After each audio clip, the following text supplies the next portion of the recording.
இந்த பூஜையில கலந்துக்கணும்னு விருப்பப்படுறீங்களோ அத்தனை பேரையும் நினைச்சுக்கோங்க.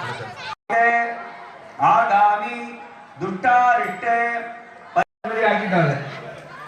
என்ன பீடாபஹாரின்னா பீடையை போக்குபவன் அர்த்தம். அதே பிடாரி சரசிஜா மந்தே முகுந்த பிரியா.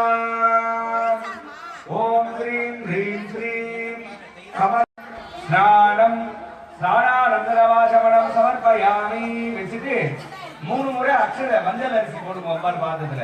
வஸ்திரார்த்தமக்ஷதான் சமர்ப்பயாமி. நமः வித்யாலக்ஷ்மி நமः ஆதிலக்ஷ்மி நமः மகாலட்சுமி நமः.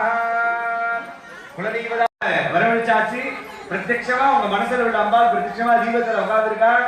மணி அடிச்சுட்டு ஊதுபத்தி காமிக்கணும். அந்த அம்பாட்டை வச்சிருக்க பலத்தை நீர்வாயுக்தம் சுகந்தம் மனோகரம் ஆக்கிரியம் சர்வதேவானாம் தூபோயம் பிரதிகிரிக்கதாம். ஊதுபத்தி 3 தாட்டி காமிச்சிட்டு வச்சிருங்க. கதலி பலதாம்பூலம் நைவேதயாமி. இப்ப ஒரு சேரு அட்டாவதி நவபதி கோவிலி சகஸ்ராட்சர பரமேத்யோ மன்னே. நீராஜனானந்தரம் எடுத்து கற்பூரத்தை சுத்தி அம்பாள் பாதத்துல போடுங்க. அம்பாள் பாதத்துல போடுங்க. ஒரு சொட்டு தீர்த்த விடுங்க அம்பாள் பாதத்துல. சரண்யே பிரியம்பிகே கௌரி தாரித்ய துக்கலயகாரிகாத்மஜன்யா சர்வோபஹாரஹர. ஒரே பூ எடுத்துக்கிட்டு ஒரு மாசத்துல விட்டு செய்ய முடியாம அந்த விட்டு போன குறைகள்லாம் இங்க வந்து செய்யறதுனால நமக்கு நிவர்த்தி ஆகிறது.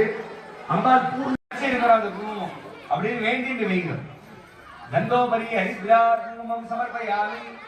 பூ சுத்திங்கன்னா பூவை தொட்டுங்க, பூ சுத்தலைன்னா பூ சுத்திங்க. சொல்லுங்க. அம்பாளுடைய 1000 பேரை சொல்றோம், அவ்வளவுதான். ஏதோ மந்திரம் சொல்றாங்க நமக்கு புரியல அப்படின்னு நினைக்காதீங்க. அவங்களுடைய 1000 பேர்